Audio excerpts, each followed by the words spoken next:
Okay. Can start. Right, sounds good. So we are the Space Cowboys, and we are here to present our project that I've been working on this semester. Next slide.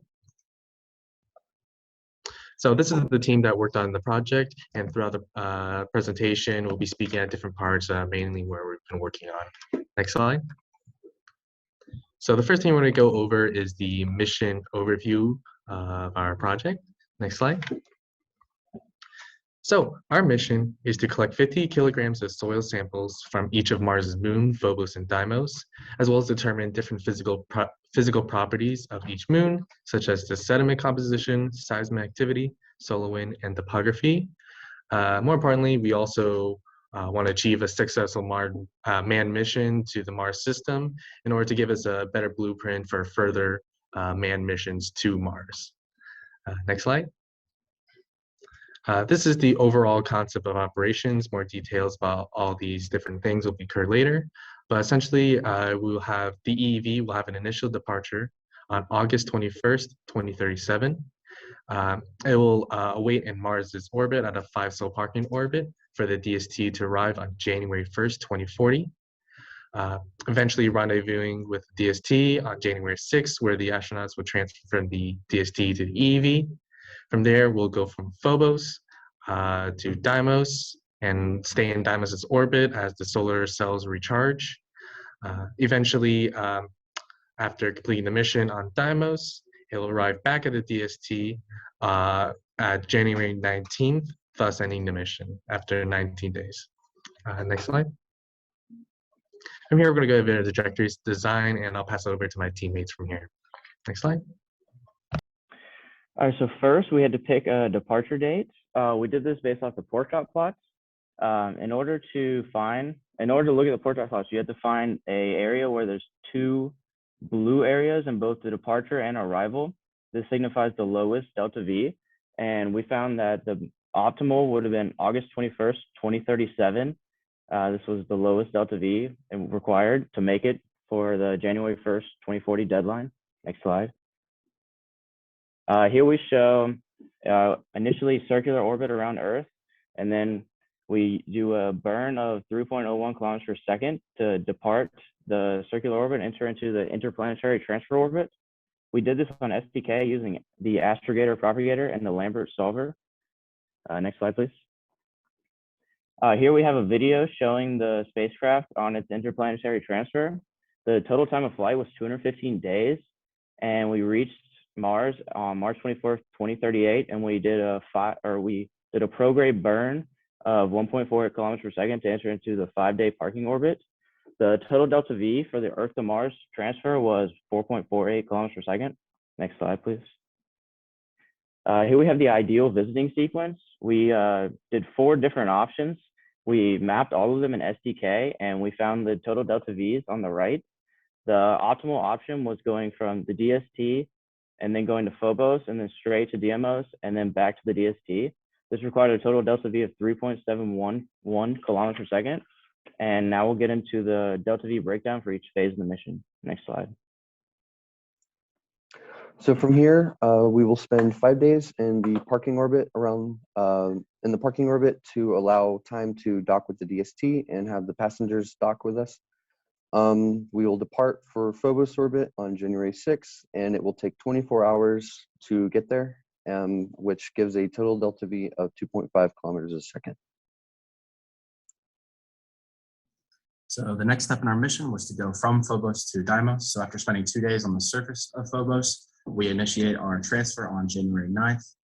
Using similar strategy in SDK, using the astrogator propagator, we found that the total delta V would be 0.817 kilometers per second, and it would take 0.86 days. So we'll reach the orbit of Deimos same day, January 9th, where we will idle for 2 days, recharge using our solar cells, and we'll begin landing on Deimos on January 11th. Next slide. The last transfer needed for our mission is from Deimos back to the 5-sol parking orbit. This transfer will begin about January 13th, and using SDK, we found that the total delta V is about 0.4 kilometers per second, and that the total time needed is just shy of 1.6 days. After this transfer is complete, we'll reach the 5 solar park in orbit approximately January 14th, and where the DST will be. Next slide. Next, we go into our system designs. Next slide. So for the docking system, we decided to follow the International Docking System Standard, which is essentially a template that all companies and space agencies follow. This system allows for berthing, as you can see on the bottom left, with the robotic arm assisting the spacecraft, and docking, regular docking on the top left. The system is androgynous, allows the transfer of crew, and can be autonomous or piloted. Next slide. In specific, we picked the NASA docking system. Again, it's androgynous, which is cheaper because you have identical interfaces on both ships. The system uses a soft capture system with 3 pedals, followed by a hard capture system with 12 mechanical hooks that creates a pressure-tight seal. And then it has a 0.8 meter diameter crew transfer portal. Next slide. For the docking phasing maneuver, you see on the left diagram that the EEV performs a burn to enter a larger elliptical orbit.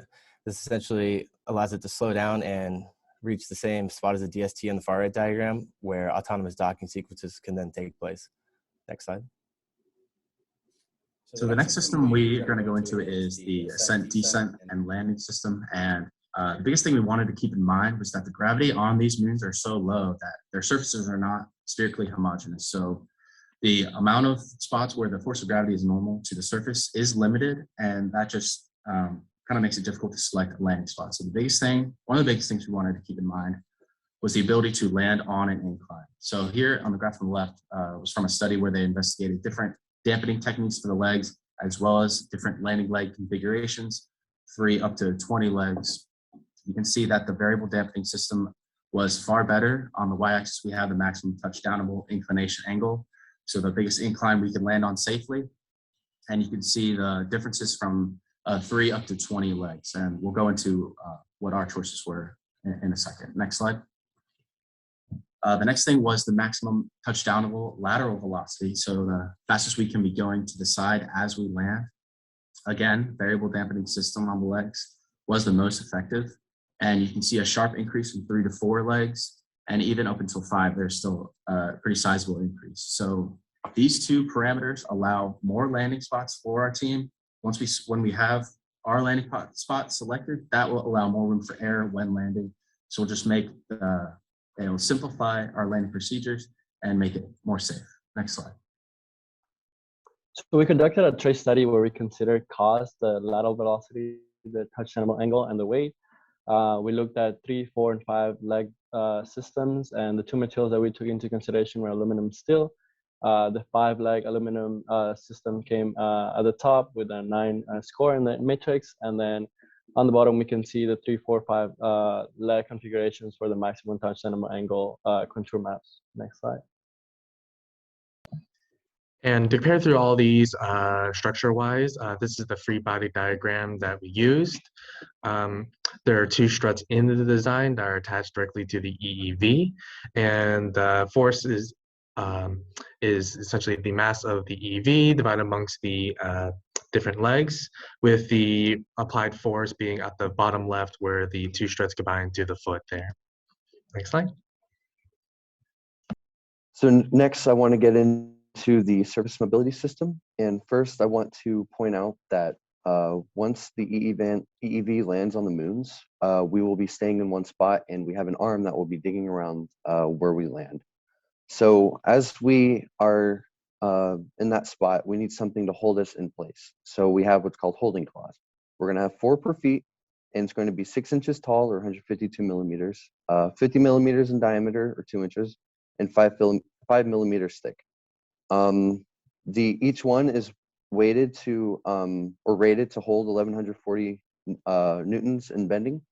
And as you can see on the right hand side, the SolidWorks part was put through a simulation, and the faces are split up. So I tried to simulate a bending analysis where I applied 1140 newtons to the surface, and the factor of safety was around 1.7. And the reason I did 1140 newtons was because we were originally assuming 100,000 kilograms for what the Starship can carry, which is our launch vehicle. And so that times 2, because we were assuming twice the mass, times the highest gravity constant on the moon, which is 0.0057, and that gives you 1140 newtons. So because there will be 4 per foot, it's safe to say that it will hold while we dig around on the surface. Next slide.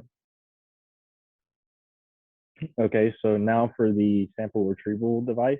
As Michael mentioned previously, due to the low nature or low gravity nature of the environment, we will not be moving around the surface of the moon. We knew that we would be designing some type of arm with a drilling or scooping device. As you can see on the right, we have the arm, which fully extended is about 16 meters. As you can see on the top of the arm, there is a linear actuator that will actually extend the arm by 1.5 meters. That is to keep the core sampler perpendicular to the hole that it is drilling, as well as being able to deposit and retrieve the core samples from the EEV. This arm has 3 axes of rotation, 2 for pitch and 1 for yaw. The yaw has about 70 degrees of rotation. The motor on the end is a 15 horsepower, is rated for 15 horsepower at 1800 RPMs. And it makes up most of the total weight at 348 total kilograms. Next slide, please. We decided to look at 2 drilling methods, the auger and push core sample. So what we compared from it's not so obvious, we have modularity, which is the number of parts. Since drilling is a high stress action, we wanted the least number of parts, and the auger method had more moving parts, so the push core won there. As far as efficacy, that is the ability for the method to actually achieve its goal of retrieving 50 kilograms. So the auger method would actually need, it removes the sediment from a hole in the ground and would need some type of capturing device, just adding to the number of parts. So we went with the push core sample. So there will be 6 total push cores stored in a revolver style holding device within the EEV on the 4th floor. Only 2 of these push cores will be needed per moon, but we have 1 extra per moon for redundancy purposes. These push cores are 5 inches in diameter and 6 feet long. Only 5 feet of this 6 feet will be actively collecting a sample. One interesting thing about our sample retrieval method is the scientific insight we could get to the history of the moons and the maybe even history of Mars by looking at the stratification of the moon sediment. Next slide, please. So next I will get into the scientific equipment. The first piece of equipment is the gamma ray spectrometer, which measures chemical elements and how much of these elements are present at or near the moon's surfaces. The second piece of equipment is the seismometer, which, like on Earth, measures seismic waves on these moons. It's good for measuring any sort of weather data that produce these seismic waves. The third piece of data or piece of equipment is the Sherlock, which uses cameras, lasers, and spectrometers to see if any organic or minerals are altered by water in hopes of finding microbial life. And the last piece of equipment is the MEDA, which captures atmospheric data such as wind speed and temperature. All right, next slide. Howdy, y'all. Next up, we're going to talk about life support. And the main question that we found ourselves asking here for life support is what exactly is and is not essential for a mission of this scope. So of course, we have to keep in mind that we're looking to keep alive a crew of 2 astronauts for 30 days, a relatively short mission. And the main considerations that we looked at is shown here in the image on the right, kind of breaks down each subsystem with a different type of 3rd tier subsystem level considerations that we might have to take into account. And the main thing that we found here is making the decision between an open loop device or a more closed loop device, where we either bring the provisions on board the spacecraft that we need for the astronauts to use, or we come up and design with some sort of revitalization system that can replenish the supplies as it's being used. Eventually, we ended up going with a more open loop design, as shown in the graph below. On the horizontal axis, you have mission duration, and you'll see as time goes on, the closed loop is more efficient. But for a mission of our duration of only 30 days, given an equivalent system mass, the open loop design actually ended up being the most efficient. So next up, we also did want to implement the use of a starter device on board our EEV. And the reasoning for this is to conserve power, since the life support was one of the highest power requirements in terms of system loads. And a starter device will be able to use radio frequency communications to start the life support systems just prior to the astronauts arriving. That way we don't have to waste any precious power.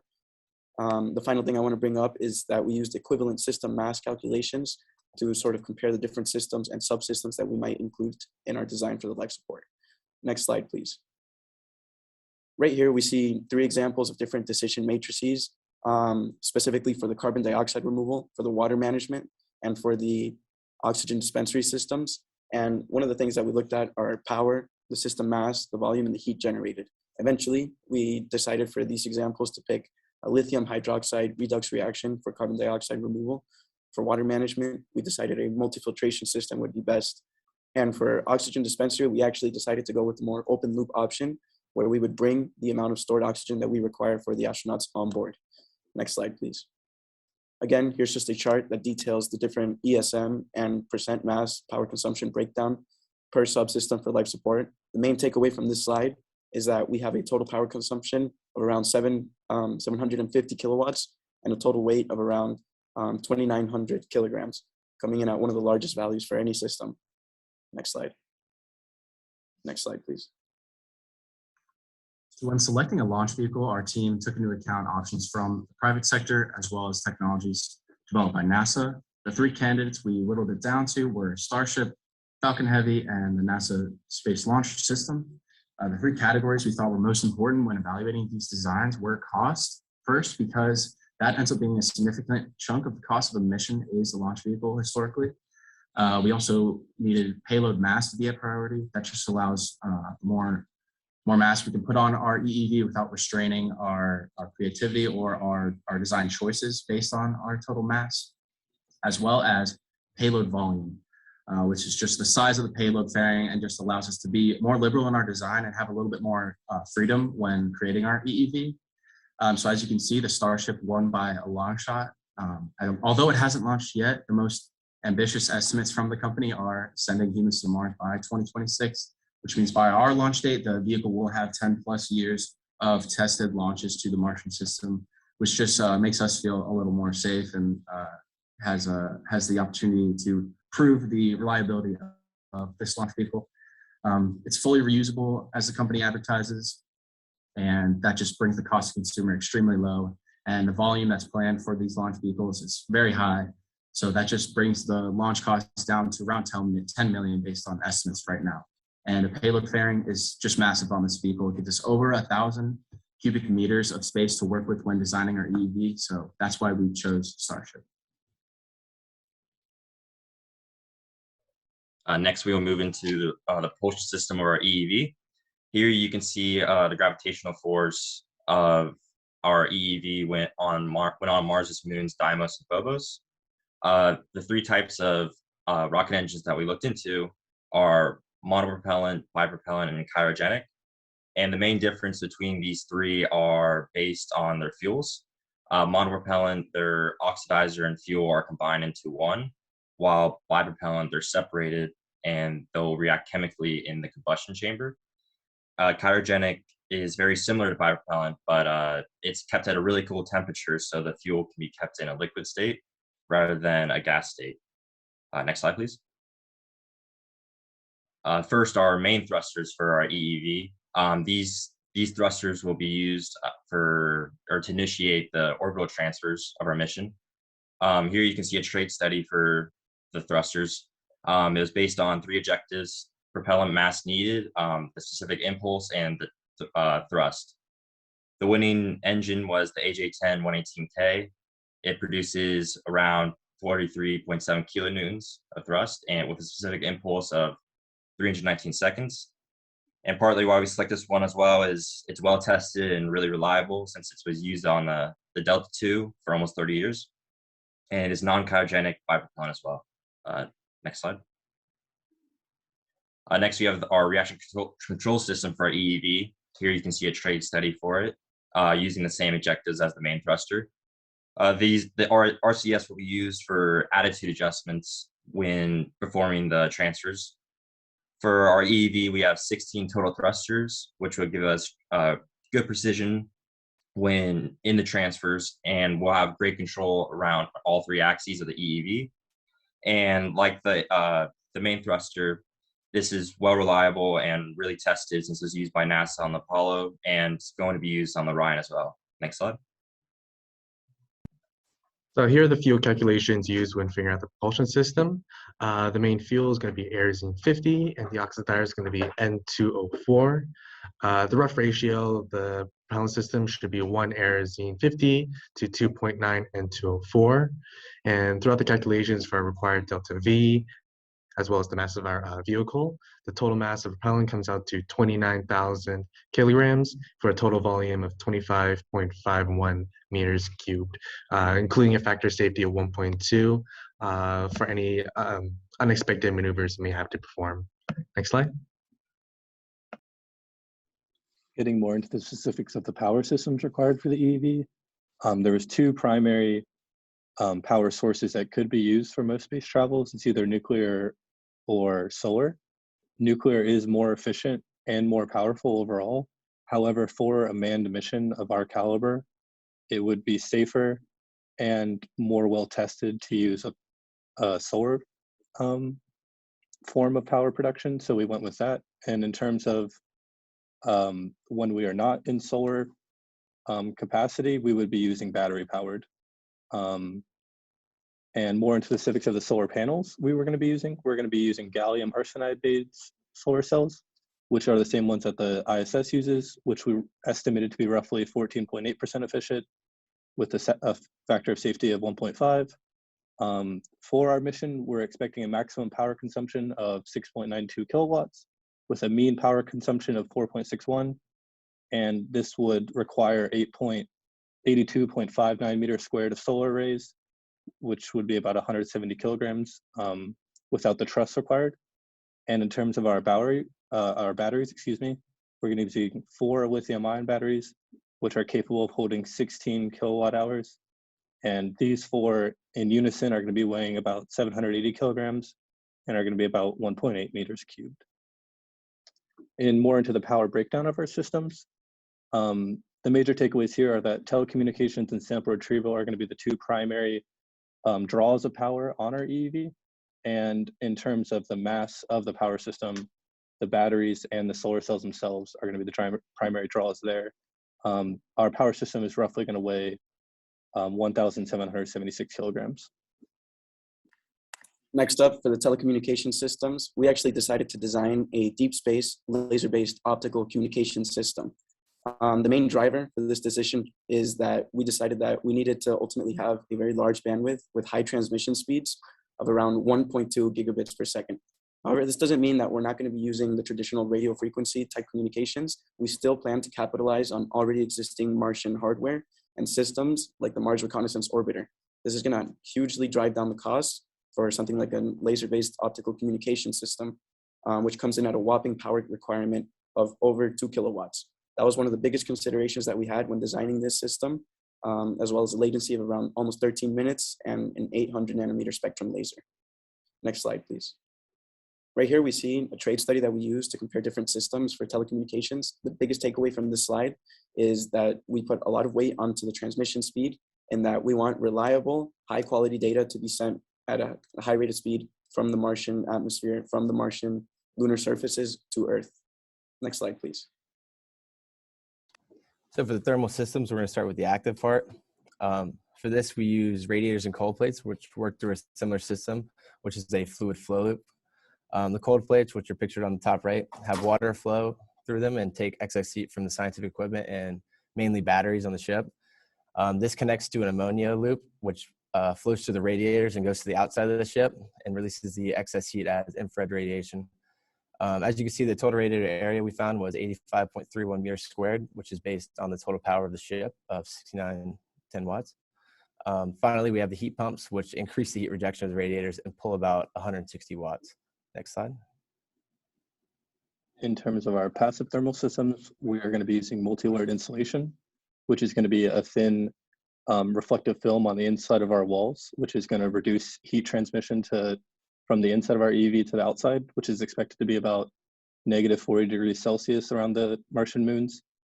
For a total surface area of our EEV of about 480 meters squared, we're expecting that to be about 955 kilograms of multi-layered insulation.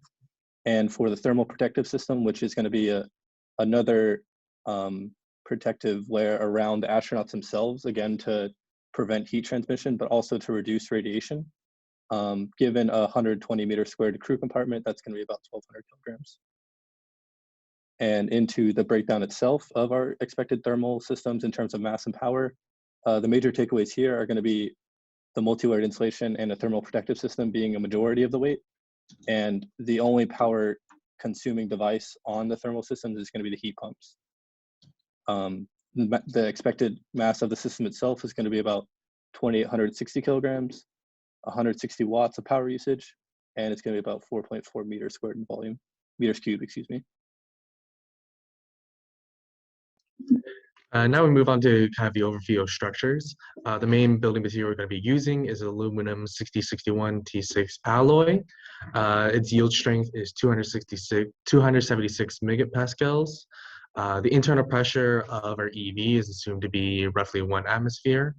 And things we're considering when doing structures is that we're considering for the Earth's gravitational constant of 9.81 meters a second squared, factor of safety of 1.5, as well as taking into account the 3Gs the EEV is experiencing during launch. Overall, the total wet mass of the EEV comes to be roughly about 65,000 kilograms. Next slide. More into the specifics of where each component is going to go on our EEV. As you can see at the top, we're going to have the NASIG dock system above the crew compartment, and we're going to have the solar arrays on the sides. Our radiators are going to be lined around the entire vehicle itself, as seen in the top right image. The RCS thrusters are also going to be lined in the same manner. Our sample retrieval arm is there on the side. We're going to be using the AJ10 thruster on the bottom there. Our holding claws are not pictured in this, but they are going to be on the bottom of the plates to keep us on the surface. And one more thing to note here is the telecommunications is pictured here, but it's just too small to see in the diagram. More into specific breakdown of the inside of our vehicle, we're going to have the NASIG docking system as seen in the last slide of the top there. The crew compartment is going to be the floor below that, about 2.5 meters tall. And then the 3 floors below that are going to be broken down more specifically in the next slides, but those are about 2.2 meters each. And then our propulsion for the fuel and the oxidizers are going to be about 3 meters at the bottom. And then with the legs extended, that's going to be about 3.3 meters. We're going to have a diameter of 7 meters and it'll be about totally 17 meters tall. This is going to be the more specific breakdown of each floor below the crew compartment. The first floor below is going to be primarily computing, telecommunications, as well as storage for food and water. The next floor below that is going to be about evenly spread between sample retrieval storage, emergency supplies, / medical supplies, scientific equipment. And then the floor below that is going to be equally spread among battery compartment, atmospheric monitoring, stored oxygen, as well as the lithium oxide, as well as waste management. And then 5% of each floor has been allotted towards crew access to each floor. It should be noted, as pointed out earlier, each of these floors is 2.15 meters tall, which give about 83 meters cubed volume for each floor. Moving on to the stress analysis of the EEV. It has been estimated using Abacus upon the upper part of the EEV capsule itself. And it is found using the factor of safety mentioned before that after atomization, the universal wall thickness is 20 millimeters, and the maximum von Mises stress experience was 260 megapascals, which is below the 276 megapascals yield stress requirement that we're trying to keep below. The total dry mass of the EEV comes to be about 33,000 kilograms, with center of gravity at 12.3 meters from the bottom. And presented there is also the moment of inertia about the center of gravity. Next slide.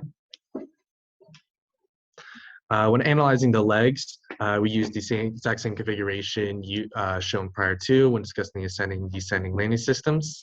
What is taken into account was the bending and normal stress experienced by the struts, and has found that bending stress was the highest going for. So the radius of the struts is going to be 0.058 meters.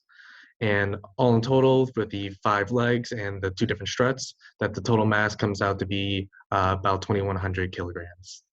Next slide. So we also took into consideration the internal pressure of our EV, and we calculated the wall thickness using the yield strength of the aluminum 6061-66 alloy that we use, and the minimum wall thickness was calculated as a 4.76 millimeters, which is in between our boundaries of 20 millimeters. Next slide. More into the specifics of the cost breakdown. As you can see here, the major contributors in terms of what we're going to have to be paying for is the telecommunications, because it's the laser-based optical telecommunication is not fully developed, so that would require some research and development, as well as the actual construction of our vehicle. Other major contributors are the power and the thermal systems, and the overall estimation for our mission is going to be about $524,700,000. As noted at the bottom, these are all current estimations. For variables such as the telecommunications, these are not fully developed, and these are going to be subject to change in terms of the design considerations and the design price. And that's our full presentation. So if you have any questions for us, please let us know. Great. Thank you for your presentation. Great job, everyone. So any question from our audience? Yeah, Dan Flork has got some questions. If you go back to your landing gear loads slide, the calculus that you did there.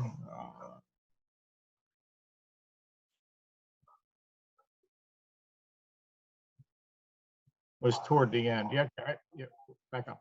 Okay. So yeah, right here. So this would probably work if you landed on a level surface. Plus, this appears to be a rigid landing gear, but it's possible that you may not land on a level surface. You may one of your struts may take more of the load, depending on if it contacts the surface prior and so forth. Have you done any calculations for unequal landing surfaces so that you don't have an equal distribution of loads on all the struts? Not specifically, but very confident that this land system will be able to take the load, because like mentioned later on, I designed it for a factor safety of 1.5 on top of having the 3Gs experienced during the launch. During the landing procedure, our delta V when acceleration when actually landing on the moon will be less than that experienced by the Earth. And so the factor safety like that we provided when during the launch should be plenty for any that it will experience during the landing procedure. What about side loads? If there's a Martian wind load that you are experiencing, did you take that into consideration in the gear calculus? Unfortunately, I did not take in consideration slide load. Okay, the other question is, you had an image of the vehicle actually, yeah, back up a little bit more.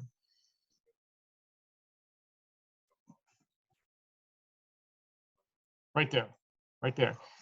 So it seems to be very tall, and even if you make a successful landing, have you determined that the Martian atmosphere is not going to create a significant wind load to topple this vehicle, even if you've landed on somewhat of an uneven surface? Is there enough stability where you could sustain high wind loads? We're actually not landing on Mars itself, more on Mars's moons. So since Mars moons is microgravity, yeah, there's no actual wind.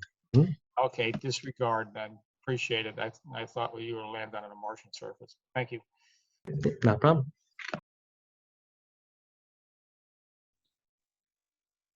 Any other question? Hi, Neil Gainey from NGC. Question about the power calculations. Yes, sir. So I understand that you had some bounds there and are tracking to them. Now,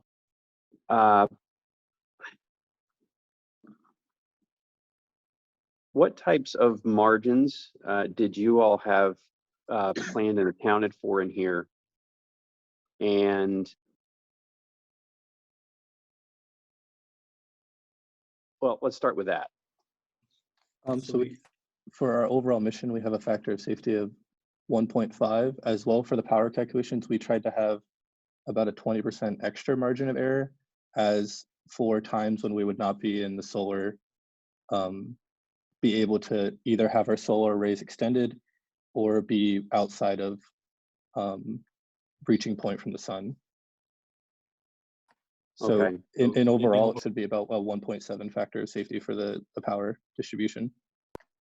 I would also like to add to that, Neil. I think one specific example we could give you in terms of double redundancies that we might have on the system is one of the biggest considerations we had for power system was that we need to actually power our life support and keep it continuously powered. And if there's any sort of failure in there, we could see a critical loss and total loss of life of our astronauts.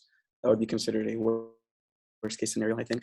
And so an example here is that we actually calculated we would need around, I think it was 1.4 batteries to sustain the minimal amount of power required to keep our astronauts alive. However, we ended up going with 4 total batteries on this system in order to just reduce the probability that we would have of any risk of catastrophic failure to this system, just because of the importance that we placed on, I guess, the safety of the vehicle and the safety of the life support, if that makes any sense. Yes, it does.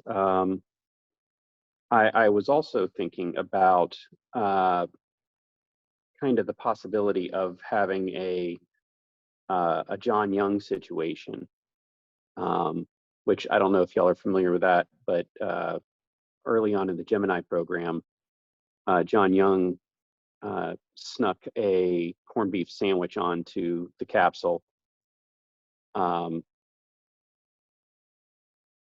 But in this case, I was actually thinking, there might be a possibility that they might have, for instance, brought with them, like an iPod or something like that.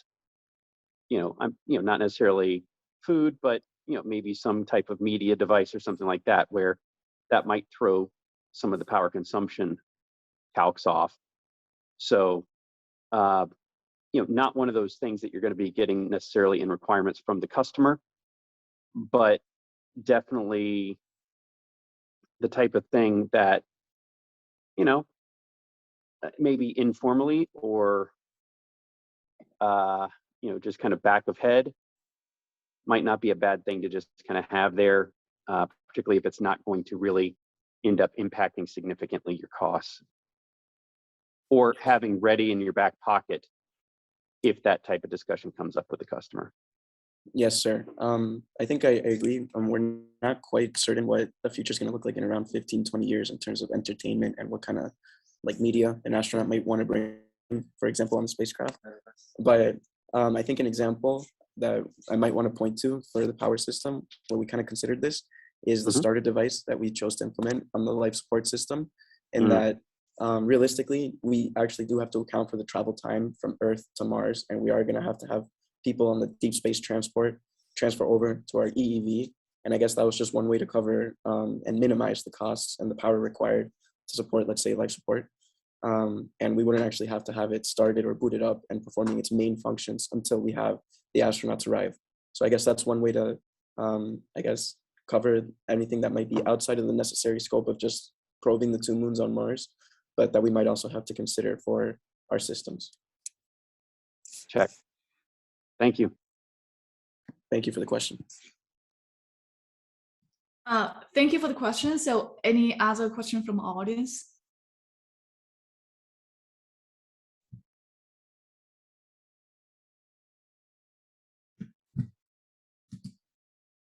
So if no other question from the audience, I'm gonna comment on your some of the topics.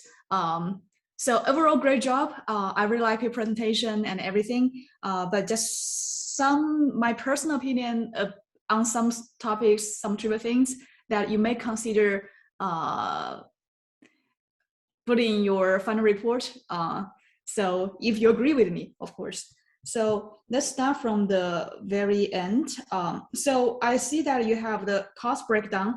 Do you have a mass estimation of your whole EEV?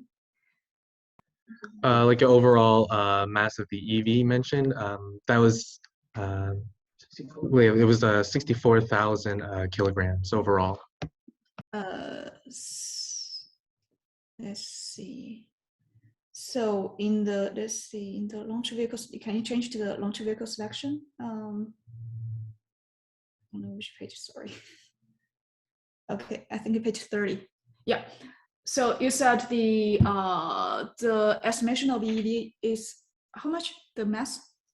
It's 64,000 kilograms, and then our Starship launch vehicle has the capacity for 100 metric tons.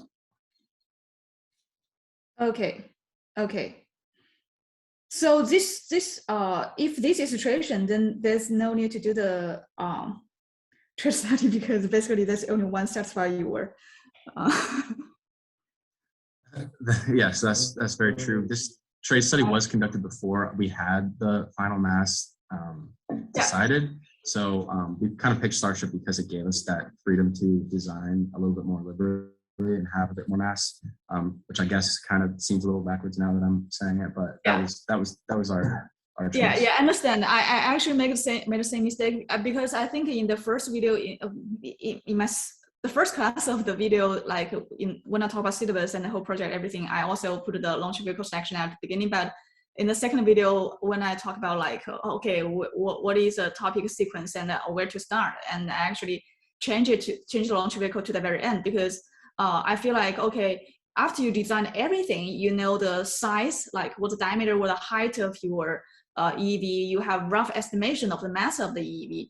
And you can use that one to more accurately to select a launch vehicle that can that your EV can fit into the cargo bay of the launch vehicle in terms of size, in terms of volume, and also in terms of mass. So I would feel that if in the final report, you probably can move this one to the very end after mass estimation. So if that is the situation, then there's no need to do this.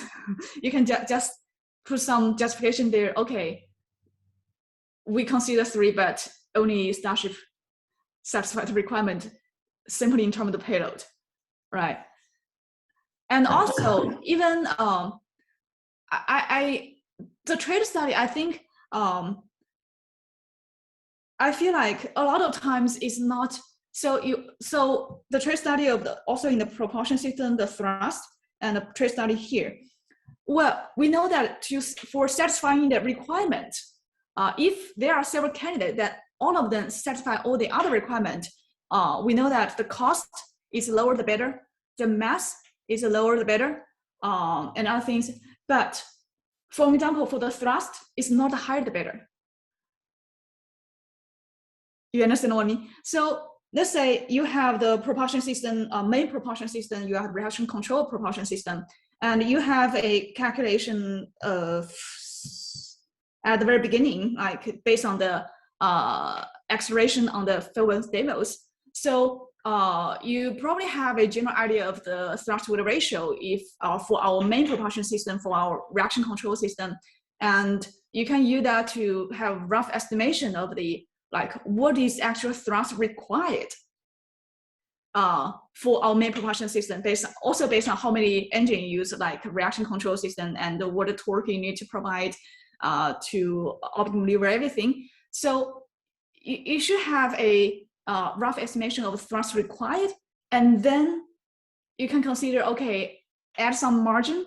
Then what is the optimized thrust? We don't want like the higher the better, because well, let's say if you want to buy a private jet for yourself, you would not buy the 747, right?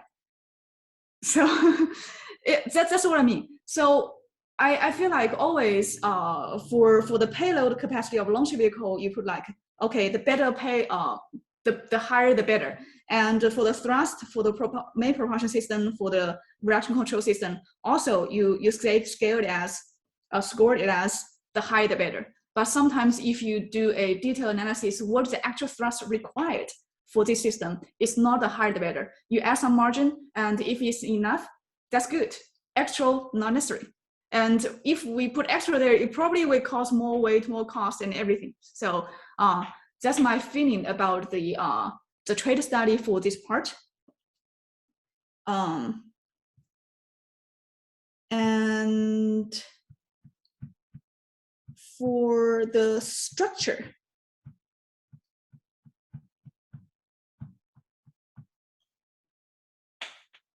page 47. So there is a universal wall thickness and there is a minimum wall thickness. So. Talk about on the next slide, talking about the pressure. Yeah. Oh yeah. Basically, we took it's more like the consideration that we did take in consideration the pressure. Yeah. Sorry. So yeah, it was more taking consideration the pressure from the inside of the vehicle, showcasing that we were thinking about it, and we found that the minimum wall thickness to count for pressure was 4.76 millimeters. Mm-hmm. However, for the overall stress, the required wall thickness was 20 millimeters. So it's more showcasing that we are within the range that we need to be to count for both. Sorry, it just said for this 20 millimeter is calculated based on the based on what? Sorry, I didn't. Oh yeah, sorry. Yeah, the 20 millimeter universal wall thickness was based. It's from taking account the actual load, the dry mass. Sorry, the fully the wet mass of the EEV. So we conducted a von Mises stress analysis where the 20 millimeter wall thickness came out, but we also wanted to consider the internal pressure of the EEV. So those are two different stress analyses, and we had different wall thicknesses for it. So the 20 millimeter is calculated based on the internal pressure? The 20 millimeters was from the EV actually under load. So what kind of load? That's what I'm curious about. What gotcha. Is from like is estimated using two different point loads, one for the fuel and the other for the rest of the EV at the two different reference points using Abacus, and using the boundary condition at the bottom. The bottom of the EV is basically checking it under stress. Sorry, I'm still a little confused. I know the boundary condition, I know the and you use the FEA, but I'm still a little confused about what kind of load you apply to have the result of 20 millimeter. I applied a point load. What kind of point load? Essentially estimated roughly about where the middle of each of the sections are going to be, and added together the different loads. And so I added a directional load at roughly the middle center of each of the sections.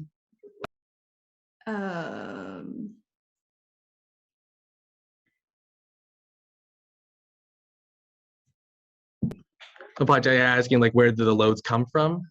Yeah, so you it's like when you do the simulation, you are simulating some critical situation, right? So you consider that a critical situation that your structure might fail, and what kind of situation you are simulating here? Sorry about that. Yeah, an idea of the question now. I added the total mass, like I calculated earlier, the mass of the fuel, as well as the total combined load of all the different systems, such as the power system, the telecommunications system, all life support systems. So I added all those loads as well as the mass of the propulsion. So is the mass of the system itself? Yes. then probably there's some mistake in calculation. That's what I'm feeling, because if simply by the mass itself, the system itself, if you calculate the thickness need to be 20 millimeters, it's very thick.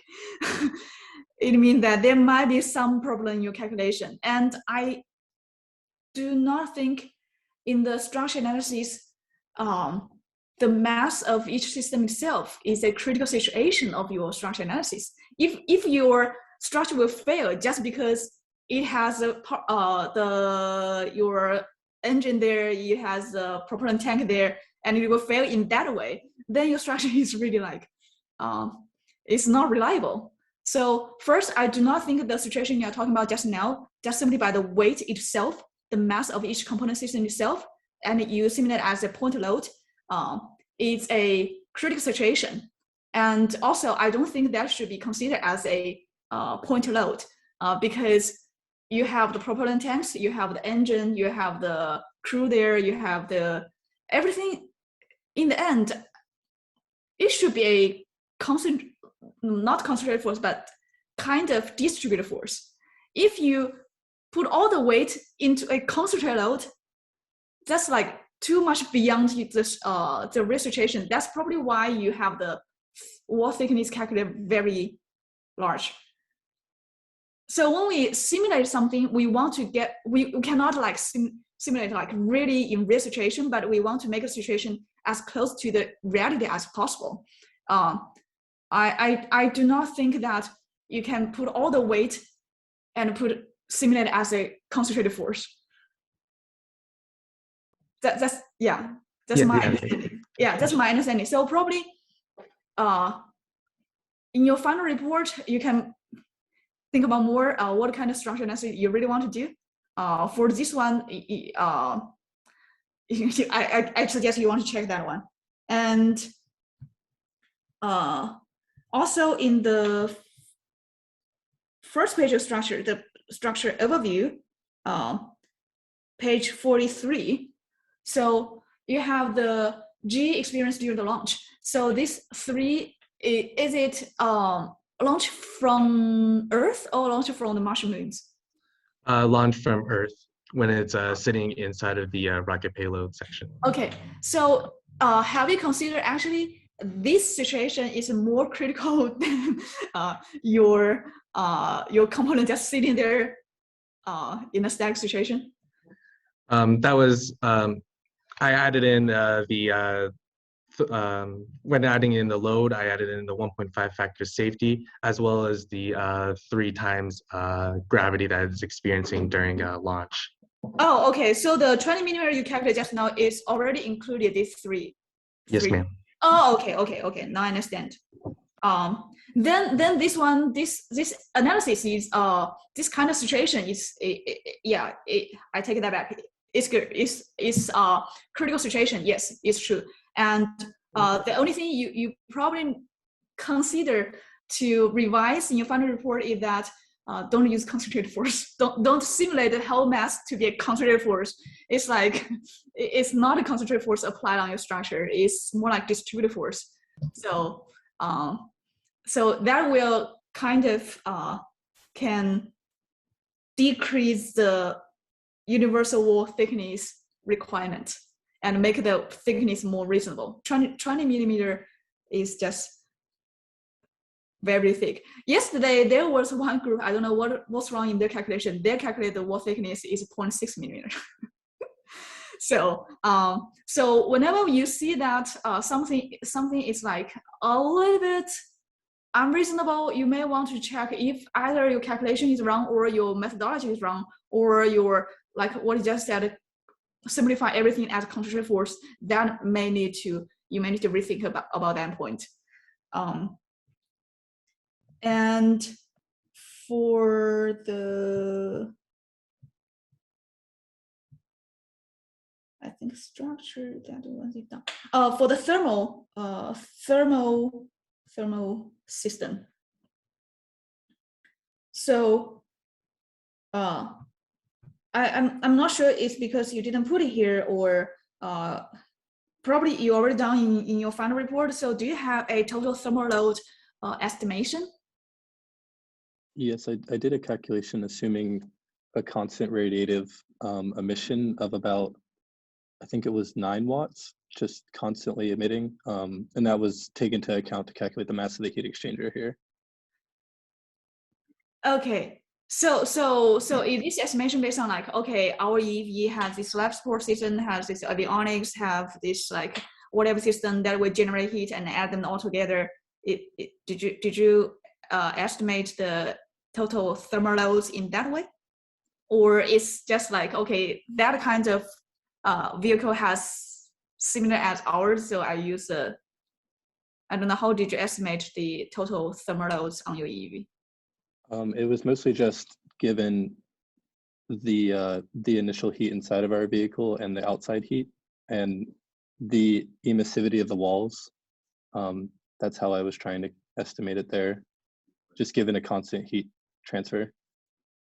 Okay. Also, Okay. the equipment was accounted for that because it produces a lot of heat in the batteries. Yeah. So all the electric equipment, the electric power energy, and we convert to thermal energy. So yes, you need to come. So my suggestion is that since you already have your whole EV designed, you have all your system designed, you probably can have a estimation like, okay, all the electric power and all the other system that can generate heat and have rough estimation of the total heat, total thermal loads of your EV. And then use that one as a guidance for to make this topic like more logically connected. That's what I mean. Yeah. So you have the requirement. So this is the total thermal loads we need, our thermal control system need to deal with. And now this is our design. And our design is optimized that in a way that we can handle this much of thermal loads with minimum weight, with minimum cost, things like that. So to make this topic more logically connected, rather than just show our design directly here. Otherwise, Okay. what's the guidance of your design? Why you snap design in this way, right? So I understand. Thank you. yeah, you're welcome. And for the also for the life support system, same thing. Because right now I see your trade study, you have the, okay, the carbon, let's say carbon dioxide removal, you have the lithium hydroxide and the 4-beta molecular sieve, and you give the power, system mass, volume, heat generation. So is this like the power required for your EV or power required to generate unit of, let's say, to remove unit volume of carbon dioxide, unit mass of carbon dioxide? I don't know what you are comparing here. I think the main considerations that we took into account in terms of power here is given the amount of carbon dioxide that we have to remove, how much so power. For the unit amount of carbon dioxide you need to remove. Yes. Okay. I think that's good. But it would be nicer that you can have a rough estimation. What is the requirement of, like, okay, if your mission lasts for 30 days and you have 2 crews, how much the carbon dioxide you need to remove, how much oxygen you need to generate, how much water you need for the 13-day mission, and then use that one to consider what is the power, system mass, volume, heat generation, and everything. Okay, so this is a total. This is specific for your EV. Yes, this is the breakdown of which water supply is needed where. Okay, so this is specifically for your mission, like 30 days, 2 crews. Yeah, it's for a 19-day 2-crew mission. Okay, that's great. So make sure that in your final report you put that requirement in this topic. Probably you already have done that. I believe you already have done that, but in the final report, just make sure that you put that one clearly at the beginning of this topic, so we know what we are dealing with. Okay, thank you. You're welcome. And